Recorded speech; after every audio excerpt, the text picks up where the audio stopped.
Well, hello, everybody. I am Chef Valerie Wilson, and I'm coming to you today live on both Facebook and YouTube. And it's echoing. Hold on a second. Hold on a second.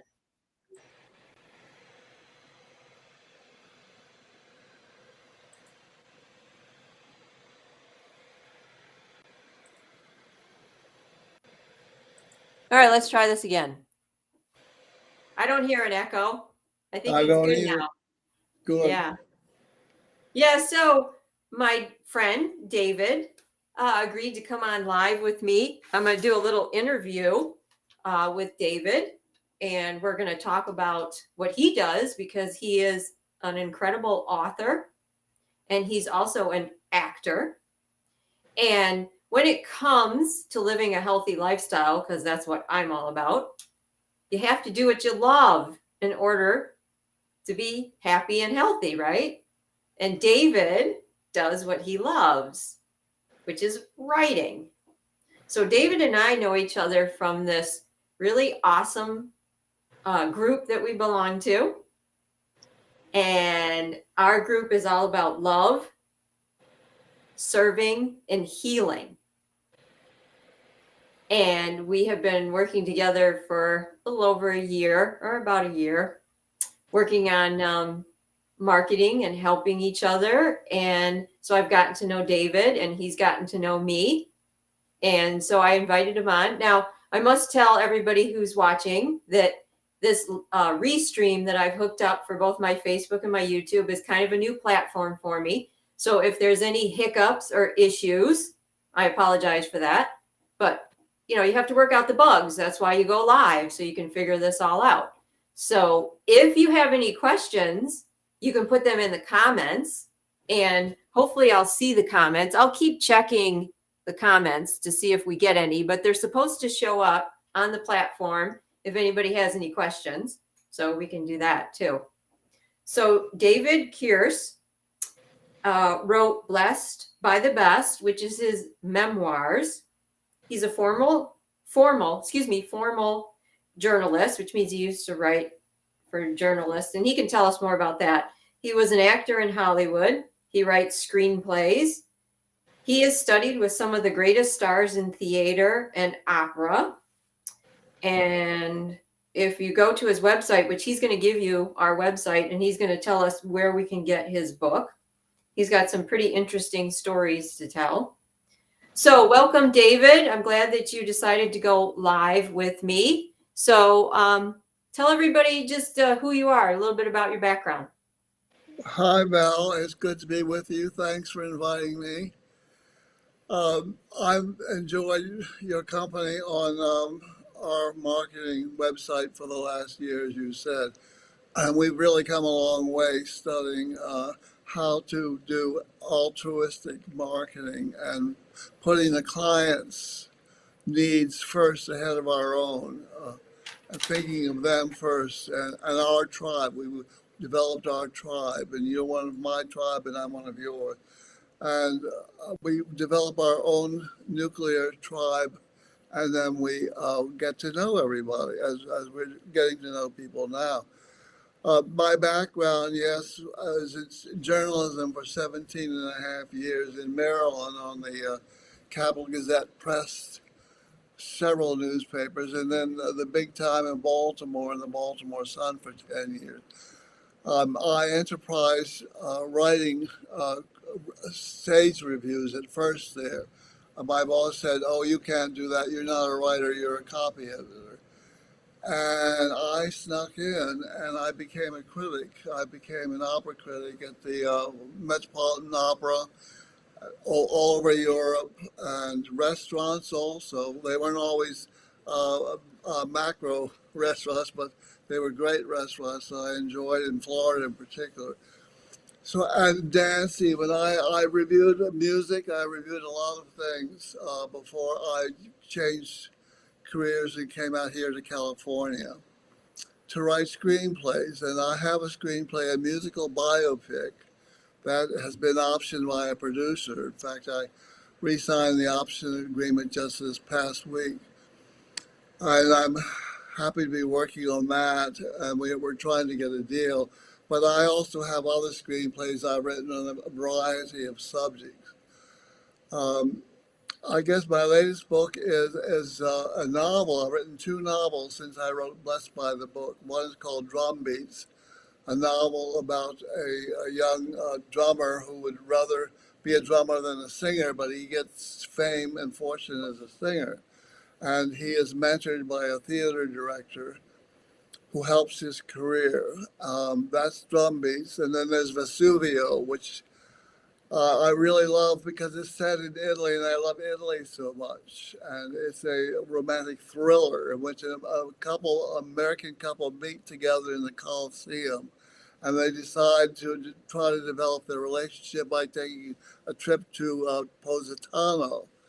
And in so doing, they meet this charismatic gun runner who owns their hotel where they're staying, but they don't know he's a gun runner at first.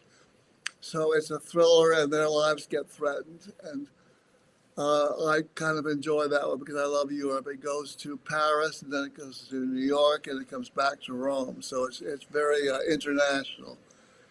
And a little bit about Blessed by the Best. It synthesizes my life experiences. I'm not a young man. I've had a lot of experiences. I've met a lot of people. I've been trained by a lot of people. Let's see, there was Harold Clurman, who founded the Group Theater, which became the Actors Studio. He's one of the world's greatest Broadway and international directors. He met Stanislavski in Moscow and studied his technique at the Moscow Arts Theater. Frank Corsaro, who was a major director at the City Opera in New York and the Metropolitan Opera and all over Europe, and many other like them. So that's all incorporated in my memoir, my biography, basically.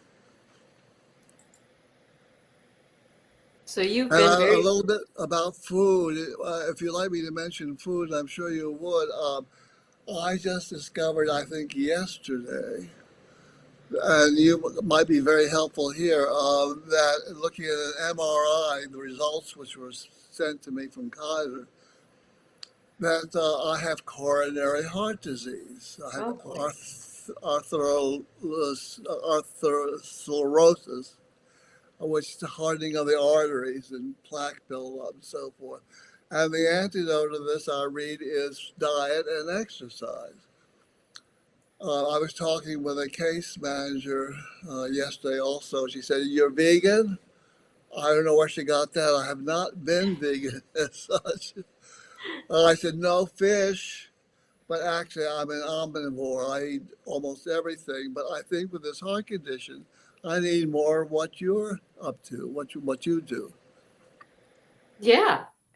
Yeah. So you've been very busy writing, keeping yourself busy. In answer to your question, some things that would be great for your heart is corn. Do you like corn? Yes, I love corn. Yeah, big Corn fan. feeds and nurtures the heart. Just make sure that you get organic corn.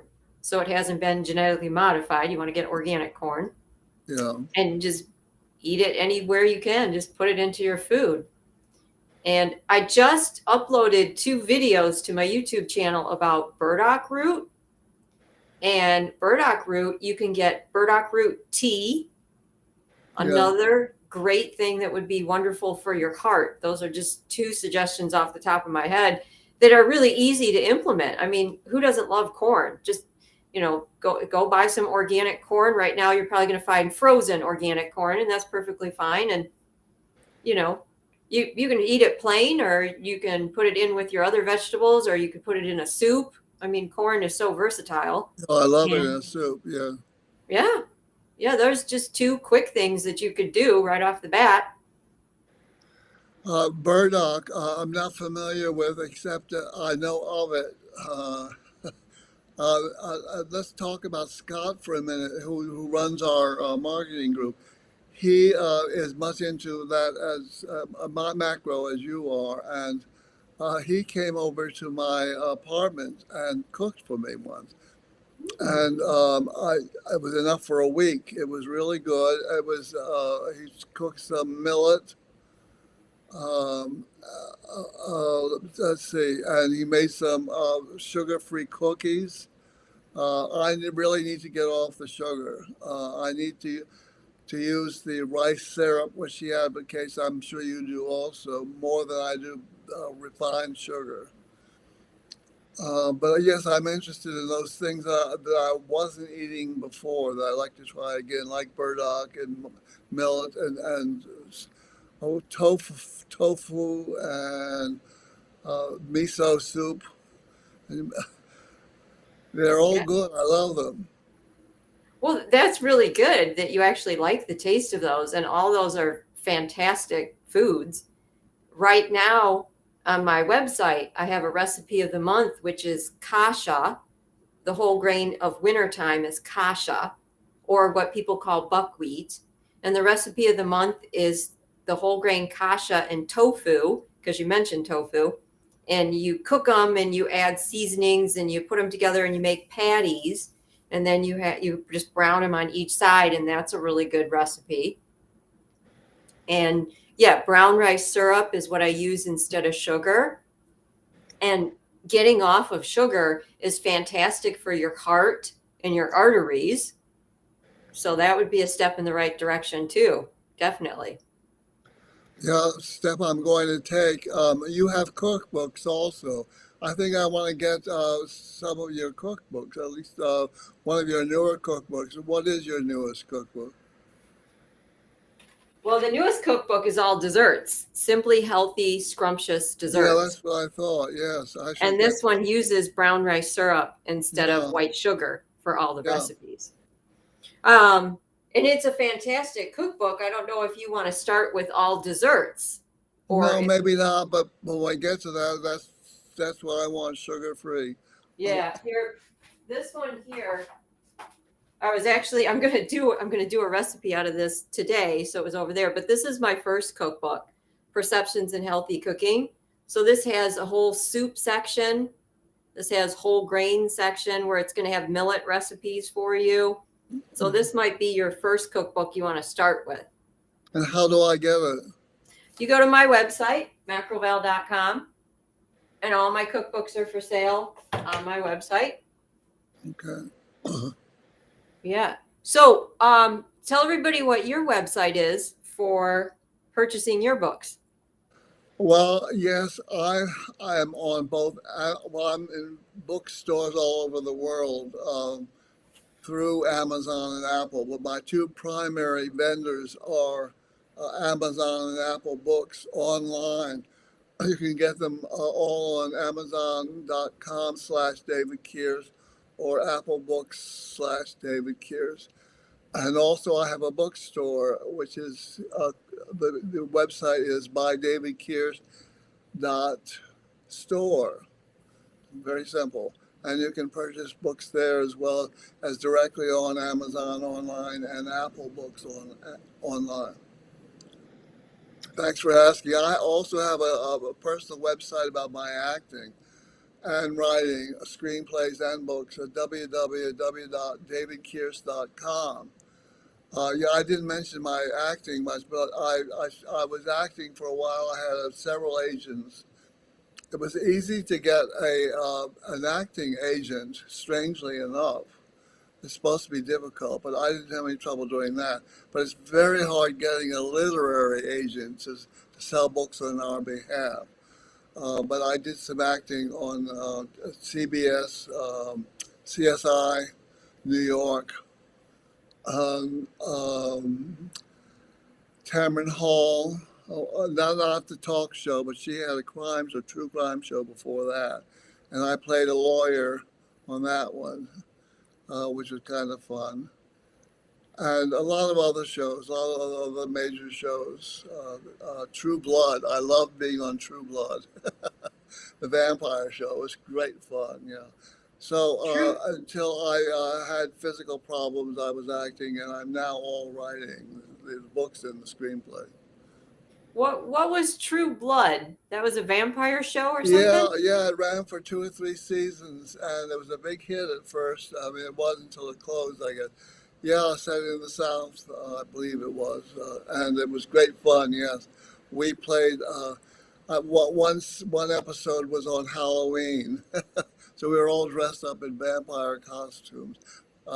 We who weren't vampires, members of the choir, were dressed up as vampires, and yeah, it was a fun show. I loved it. Some good actors in it.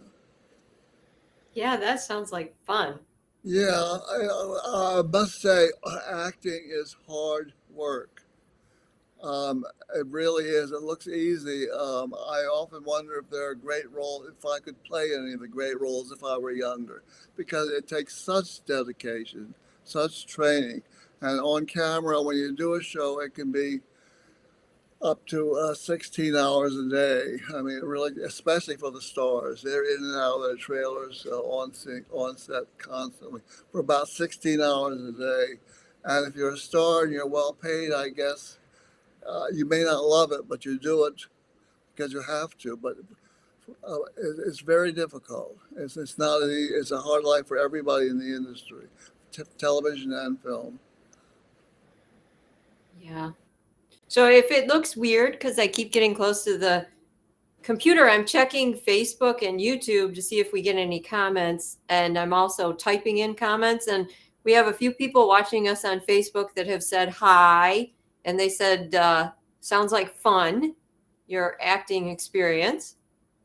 And yeah, so the chat is supposed to show me what people are saying, but it doesn't. So that's something I'm going to have to figure out, but that's okay. We got a few people watching and chatting, and so that's always good. So how do you get inspired for all these books and screenplays that you've been writing? Well, I think any writer, and I've read this too, but I'm sure it's true from my own experience, writes a lot that's autobiographical. And not only is my Blessed by the Best the synthesis of my life, but my novels, which are fiction, have a lot of me in it, a lot of things that happen to me.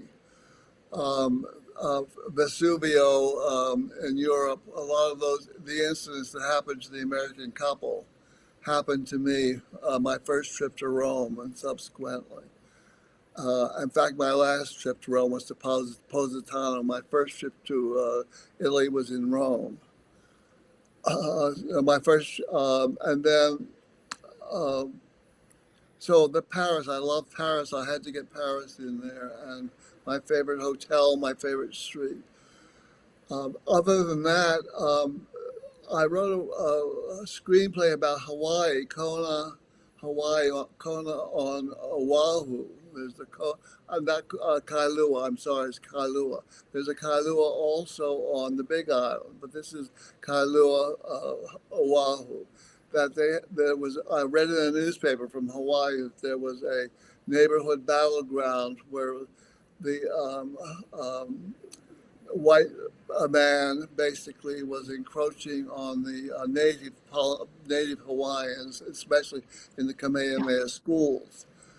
So I said that would make a good screenplay, and I went to Hawaii and I wrote the screenplay. Then I passed it by a native Hawaiian, and he told me what books I should read, what I need to do rewrites.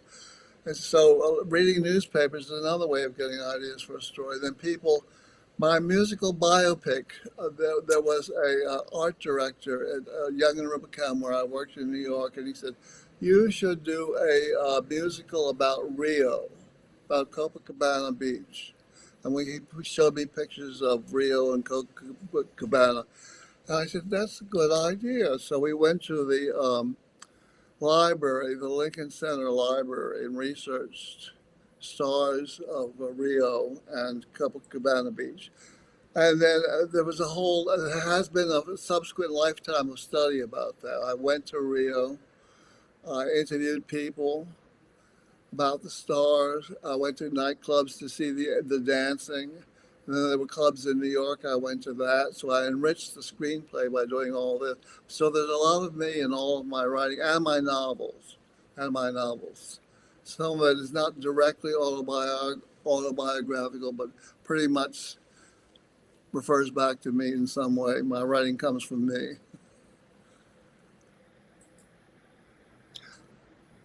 Well, how do you get your recipe ideas? I mean, you're very prolific. You've done a lot in the field, and you're constantly busy. How do you get ideas for your cookbook? Well, many times, I all different ways. Sometimes a lot of my recipes are inspired from recipes I remember when I was a child, some of my favorite. And I take healthy ingredients and I substitute the healthy ingredients for the not so healthy ingredients and come up with a recipe. Ah, Some sometimes I like just think of something off the top of, like, I have a Valentine's Day cooking class coming up, not this Wednesday but next Wednesday, and I wanted to create something was fancy. And I just kind of envisioned in my head like putting layers.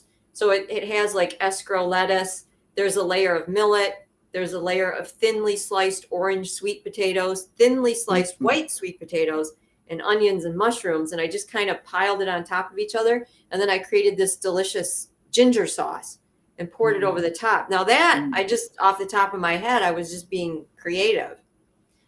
Sometimes I dream about food.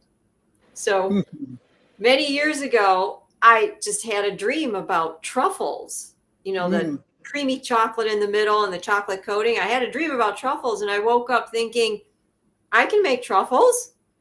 And so I did. In fact, my truffles are one of my most popular recipes. And for my regular customers, they love the truffles. And there's truffle recipes in the holiday cookbook.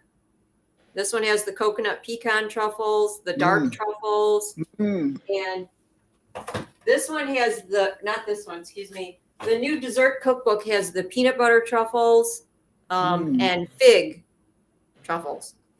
So that way I actually dreamed about food. And it's weird because you could say I'm obsessed about food, but knock on wood, I'm not addicted to food. I'm just obsessed because I am thinking about food all the time. And I am thinking about what kind of recipe can I create? What can I come up with? So I get inspired also by seeing other recipes. Again, I take other recipes and I just change some of the ingredients so they're healthier. Like the Girl Scout cookie, the Samoa Girl Scout cookie that's got coconut and chocolate on it. Well, this was many years ago, but I saw someone had made them from scratch, but using regular sugar and stuff like that. So that was my inspiration to make them with the brown rice syrup. There's also maple syrup in there, but no white sugar in there. And so every year at Christmas time, I make my version of the Samoa Girl Scout cookies. And some people who have had the cookies say that they're more delicious than the Girl Scout cookies. bet they are. Yeah. So sometimes that happens. And you can't even tell the difference. Like my caramel corn is one of my most popular recipes. I literally have been making caramel corn since fourth grade in school. I learned how to make caramel corn when I was a little girl in school. And it Mm, was made with butter and brown sugar and corn syrup. And I made that caramel corn every year and gave it away as Christmas gifts. So my whole family and my friends knew every year at Christmas they would get the caramel corn that they loved so much. They love mm, this caramel corn. And so this was over 26 years ago when I changed my diet and I eliminated white sugar and I was eating healthy, whole, organic foods. And everybody said, okay, Val, you're changing all these recipes and you change your diet. You can't change your caramel corn. You cannot change your caramel corn. You have to keep it the same. It's the best caramel corn ever. And I just went, okay. And I went in my kitchen and I changed the ingredients. And I gave everybody their caramel corn for Christmas that year. And as they're eating it, they're like, oh, you can never change this recipe. You can't change this recipe. And I was like, well, guess what? I already did. And you can't tell. You can't tell the difference, but it's just a healthier version that yeah. doesn't use the refined processed sugars you're using the brown rice syrup and the maple syrups, which have some vitamins and minerals in them. So they're not going to wreak havoc with your body like white sugar does. So there are some instances where people think that the healthier version can't possibly be as good, but it can. but they can't even tell. They can't even tell the difference. You know, they really can't. It's hard to find healthy restaurants. In New York, I lived in Greenwich Village, and there was my roommate, my first roommate. We were all young in those days.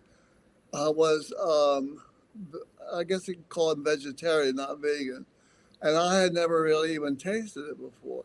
So he said, "There's a restaurant called Arthur's Turtle in the village on Charles Street," and we went there for dinner. And I had a delicious vegetarian dinner and a delicious vegetarian dessert. And I said, "This is really great."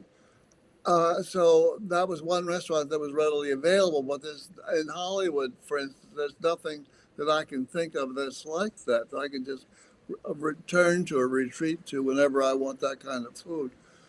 And I wish there were. So it's hard finding those kind of restaurants.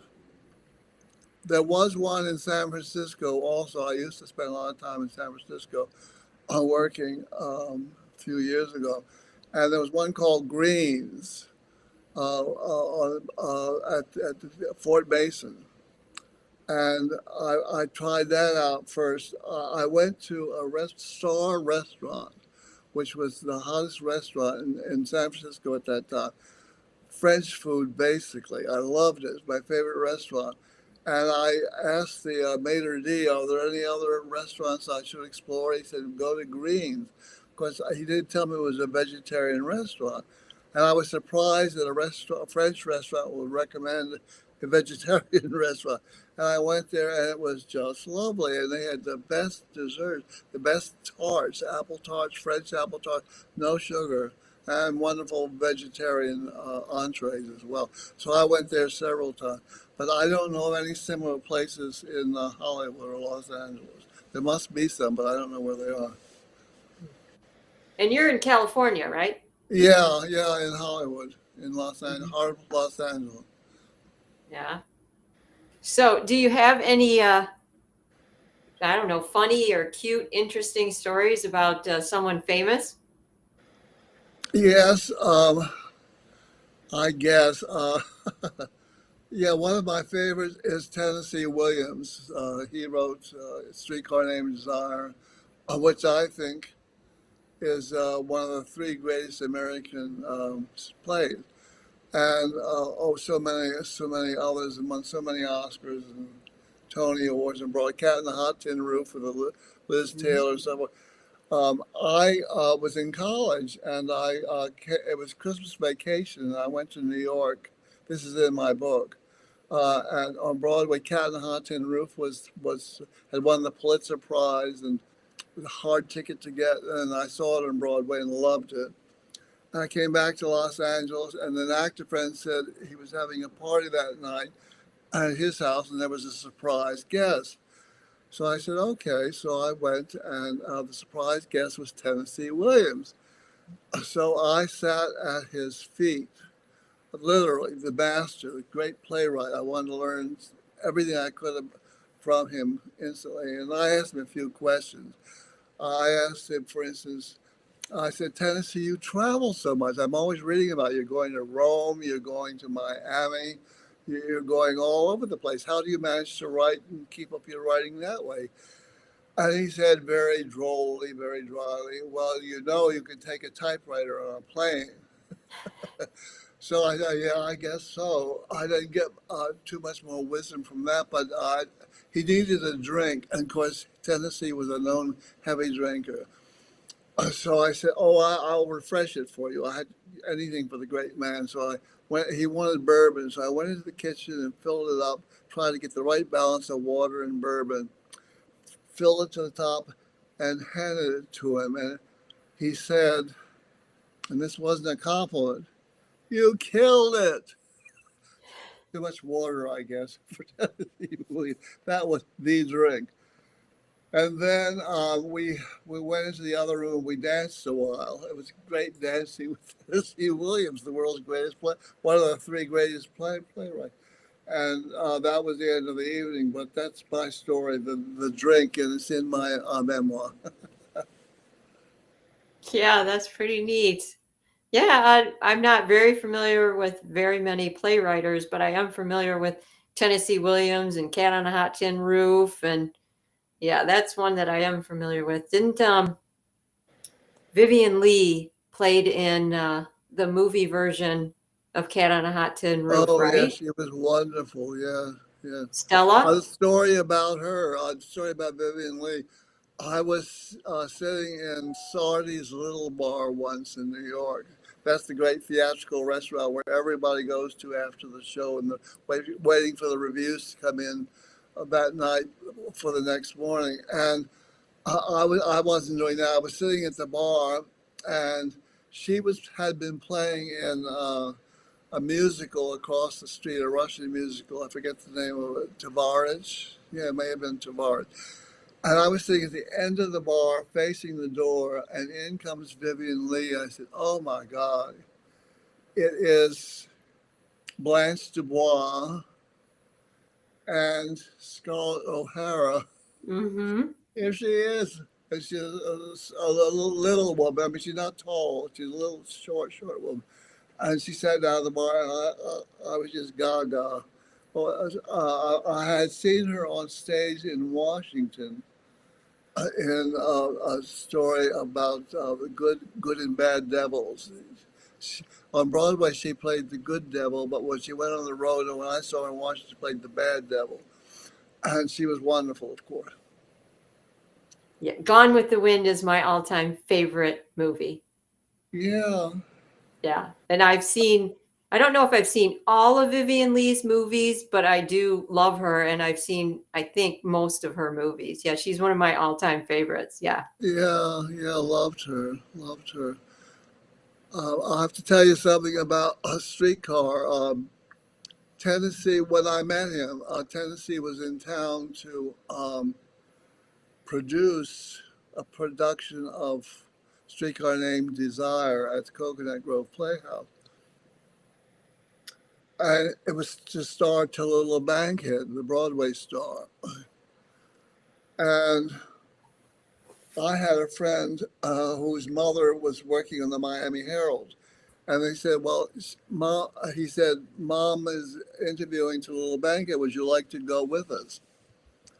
So we went to the producer's house, Bayfront Drive, big mansion, and Tallulah greeted us, and we sat down, and she threw her hair over her head, and she said, "I just washed it in Renews It," which is a fabric cleaner, and threw it back again. And then she asked us what we wanted to drink. I was drinking then, not now, but I was drinking then. And so I said, "Well, I'll have a scotch and soda."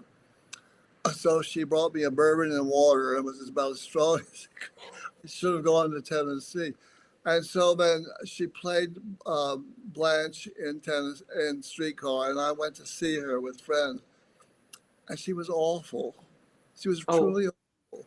The one scene, the Varsuviana, music was playing when she discovered that her lover was in bed with another boy, and she was just heartbroken. She played that very well, but that was the only thing that she really did well, and she got terrible reviews. Tennessee was outraged, and the irony is that Tennessee had said he wrote Blanche Dubois for Tallulah Bankhead, so she oh, should have done well, but she really didn't. And I had seen her in other plays on Broadway and comedies. She was wonderful, but not Blanche Dubois. Vivian was the definitive Blanche Dubois on film. yeah. Well, those are really interesting stories. Thank you. Well, I hope Well, people will read them in my memoir, Blessed by the Best, the memoir by David Hughes. yeah, and wasn't your memoir just released in did you say hardcover? I think. Yes, it's in hardcover. It's in Audible, audiobooks, Audible, paperback. It's digital on Amazon, but not Kindle. I mean, not. I'm sorry, it's not Apple. It's in every version except digital on Apple, and it's in all versions on Amazon. Hardback, paperback, audio. What else is it? That and digital, Kindle.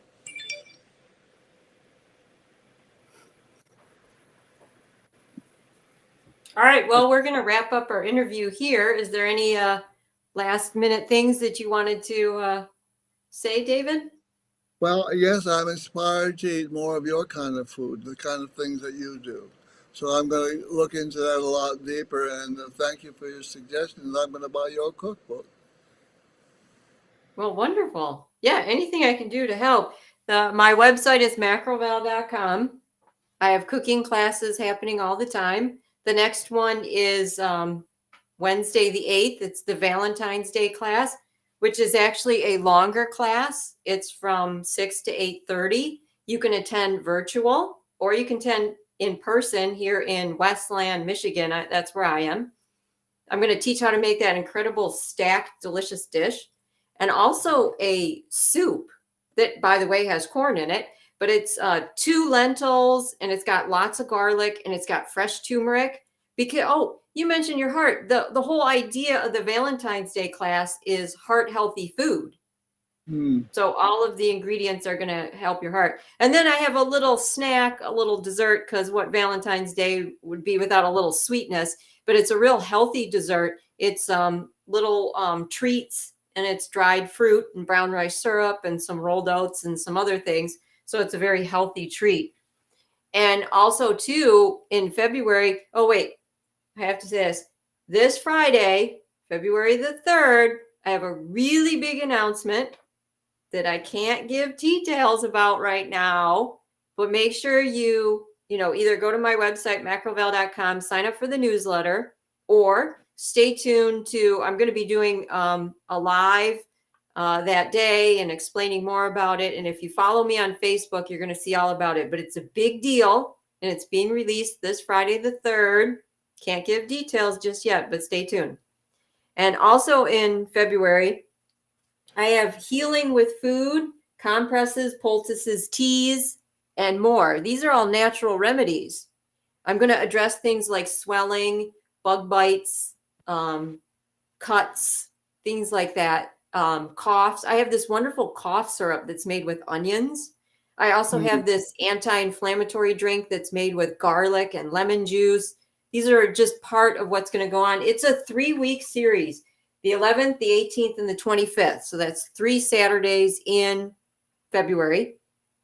You not only attend the class, but you're going to get all the information and you're also going to get the recording. So if you attend the classes, you'll get sent the recording because there's going to be a lot of information and you're going to want to keep it on file so that, God forbid, if anything happens, you're going to remember. Because I want people to be able to heal themselves with food they have in their house, right? Onions, garlic, you have that stuff in your house. You might as well learn the medicinal properties and how to use it, right? So that you can keep yourself healthy at home, which is the best way to live.